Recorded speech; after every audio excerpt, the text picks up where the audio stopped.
Hello and welcome. I am Rosemary Janowski. I'm the owner and innkeeper of the Ellwanger Estate B&B. And 2 months ago, I am proud to announce that I have joined with the Audubon International Green Leaf Lodging Program. And I'm here to talk about the participation, the process, and my experience. And I called it the Ellwanger Way, but I invite each and every one of you to make it your way. The two take-homes here are that you are greener than you think, and that my research can augment your research. So we will get started. Okay, so the Audubon International Green Leaf Lodging Program actually is hooked up with New York State. And every state has their lodging programs and restaurant programs for the green industry. And they have set the bar, they have set the standards for which Kira was talking about. We're looking for setting standards, best practice standards, and they've done that. And then when you apply, you are assigned a leaf, or 2, or 3, or 5. To get 5, I think you have to build from the ground up and really be one of those cutting-edge green buildings. It's a very comprehensive and credible mode. This application is only available once you have signed on, give them your money, and then you could get the application. It is an immense learning process. This application is 50 pages long. They say it takes 3 to 4 hours. I don't know. It took me 8, so take that home. And it's an amazing way to actually look at your costs, and we'll do that. So I'm going to cover the process, the participation, and discuss the environmental stewardness of having a place like the Ellwanger Estate. They have broken their index down, their contents down to 9 subjects. And we're going to cover the first one. You can see each subject: energy efficiency, water, waste reduction, pollution, indoor air quality, transportation, communication, eco-purchasing, and the outdoor habitat, my personal favorite. Okay, let's take the first one.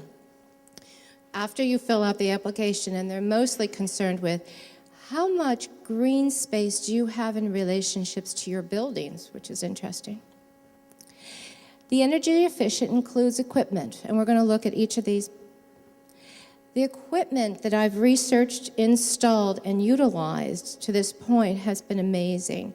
It's a 7,000 square foot building, so I have to have 2 furnaces and 1 boiler. And the 2 furnaces you see up here. But the take home on this slide, I've got to tell you, it was the LED lighting. Now, there's a fabulous booth out here with Penfield High School selling LED lights.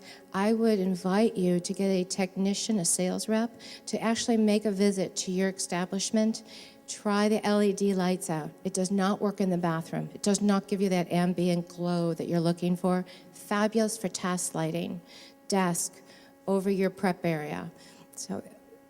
And then we put in solar lights, which is amazing. The solar tube pops in and makes a very small footprint into your roof line and comes down into the room and gives you ambient light.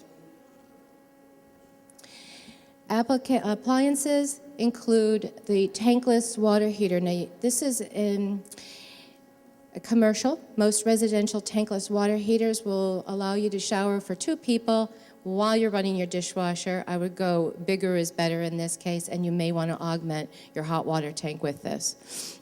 Take a look around your kitchens. Many times when you buy ranges and microwaves, you'll find that they have a convection option as well. The digital picture frame is interesting. How many people here have digital picture frames in their office and in their homes? This one actually shuts off. It goes into a silent mode when there's no motion. The minute you hit the door, walk by it, boom, it's on. It's great. The next thing, they focus heavily on windows, and they're interested in a double pane, triple pane windows. Well, I'm in a preservation district, and the house actually has a covenant with the Landmark Society. Anything that's done inside or out has to be reviewed. And I've got to tell you, wood frames are energy and can be energy efficient. And we have actually put window blankets and window film on the windows. There you can see wood frames that have been custom made because each window is not the same. Next is the energy efficient operations. We're going to look at lighting appliances, ceiling fan, and shades. Okay, some of your detectors for your sensors, many of you have, but the take home on this slide is the attic insulation. It has saved, ready? $1,000 a year. That is amazing. Now remember, in the very cold winters, my heating bill might be $2. Okay, so, and all it is 4-foot batting laid end to end, covering your whole attic.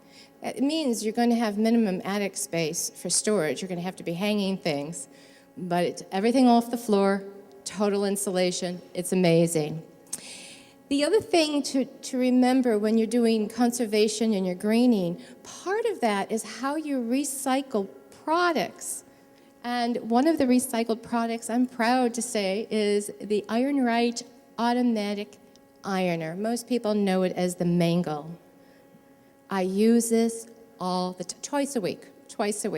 I probably put in 10 hours a week on this. Now, to actually hand iron would be more timely, as in using your time up. And, you know, irons, they have not come as far as they have with energy efficiency in small appliances as they have in large appliances. So your iron still uses 1 kilowatt an hour, which is a lot if you think about it. Okay, the next thing is the energy practices, and they look at lighting and green roofs and thermal and operating off the grid, which is wind, solar, bio. So what I've done for advanced energy practices, I've installed skylights, I have green walls. We talked about the solar tube, which is the biggest bang for your bucks in any room for lighting, and remodeling. So the skylights is a fabulous way. It actually brings light and warmth. This is interesting. So this is from my office looking out. Not only does it provide shade, it provides privacy. And this is what it looks like from the outside. This is considered a green wall. Now, most times when they talk about green walls, they talk about sticking trellises up or some arbor and allowing the vines to grow off of that. Well, here's another idea of a green wall. This bathroom, there's no flash. This is the solar tube that's lighting this whole bathroom, which is green from the cherry cabinets to the paint to the flooring. This is an idea of a green kitchen.